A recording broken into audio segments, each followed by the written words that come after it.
Bonjour, je suis Raphaël de Koh Lanta 4 et je suis sur Star 24.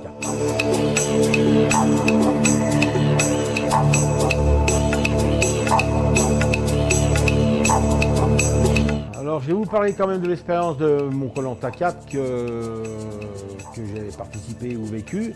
Alors l'expérience c'était un rêve, quoi. J'étais chez moi, j'étais dans mon monde. En fait, quand j'étais dans mon monde, pour moi, rien ne me manquait.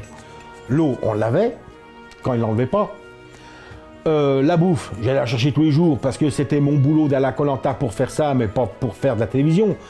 J'ai toujours rêvé de faire Robinson Crusoe de mon jeune enfance. Après, le système de la télévision, justement, on va en revenir, ça m'a pas plu du tout. Oui, j'ai subi des manipulations par la production, et pas par n'importe qui, par Christian Lebezec, qui m'a fait réveiller par une journaliste en douce le matin, mais de très bonne heure.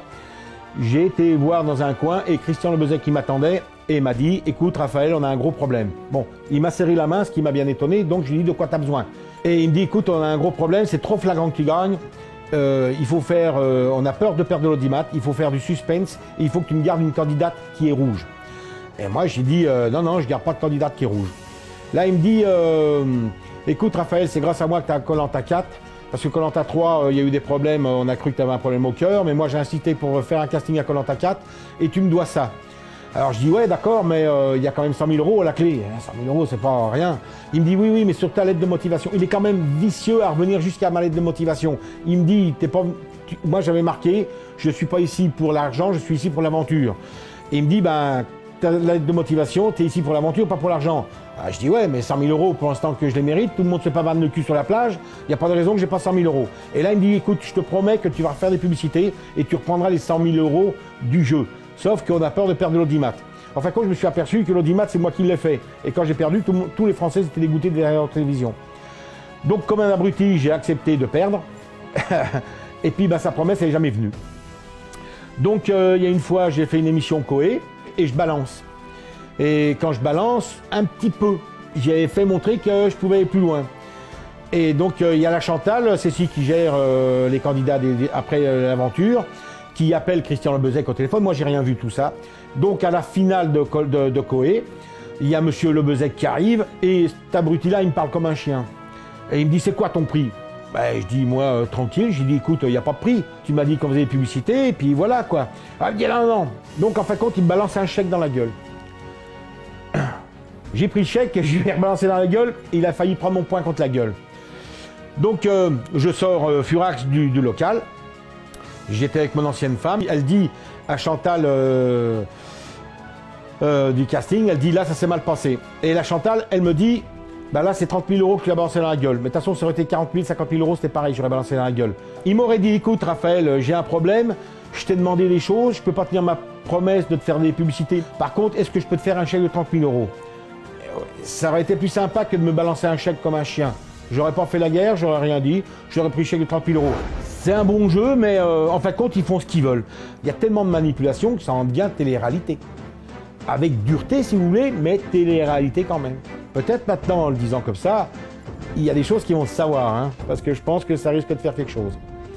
Maintenant, je dis tout ce que je pense de Koh Lanta.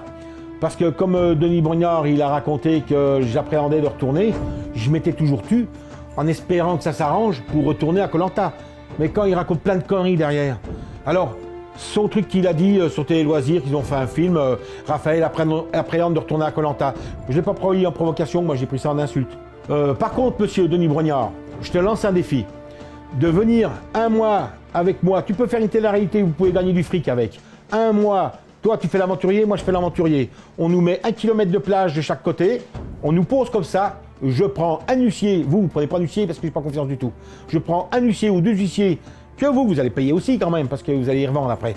Et tu fais une aventure, je fais la mienne, on va voir celui-là qui craque le premier. Alors, je te lance ce défi-là, quand tu veux. Et quand tu veux, où tu veux, n'importe où, je serai là. Il n'y a pas de problème. Si tous les candidats agissaient comme moi, et puis quand il se passe quelque chose, bah on rentre pas en marche arrière dans le bureau, bah peut-être que la production et TF1 respecterait un peu les choses. Mais ils savent très bien que tout le monde veut passer à la télévision. Alors, on fait l'enfoiré avec toi, on te rappelle, ah oui. Il y a un candidat, il a failli divorcer avec sa femme et tout, qui était dans Koh Lanta 4 avec moi, mais qui a été loin, très loin, même sur les photos.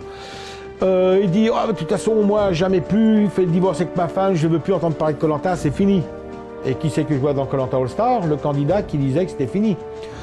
Bah, en fin de compte, eux, ils savent très bien qu'on peut faire les enfoirés avec tout le monde. Et puis, bah, quand ils les rappellent, ils sont là. Bah, moi, ils m'ont rappelé, je n'étais pas là. Non, non, non, non, non, non. Une parole dite, une parole faite. Qu'est-ce que je pense de Marc qui a menacé la production de dévoiler l'épisode? Bon, je vois sur le journal comme ça, ben, disons qu'il a essayé de...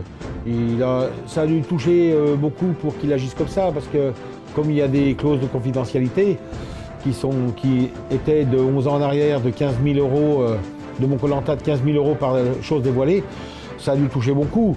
Mais comme d'habitude, faire confiance à la production, c'est même pas la peine. Ils vont te promettre monde et merveille, t'auras rien. Peut-être que là, avec ce que je dis, peut-être que... on ne sait jamais, hein. On croit encore au Père Noël à notre âge. Mais la production, non, non, ils vont te calmer. Et puis voilà, mais bon, Koh Lanta va se passer. Eux, ils encaissent leur fric. Le reste, ils en ont rien à foutre. Donc, ils s'en foutent, eux.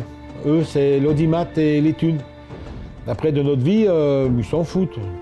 Tout s'arrange, hein. De toute façon, caresser le poil du dos dans le bon sens, ils savent le faire. C'est leur boulot.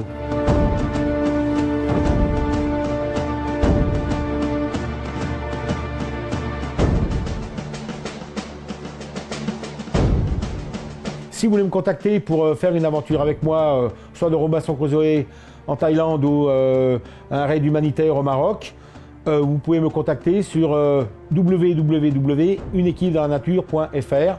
Merci.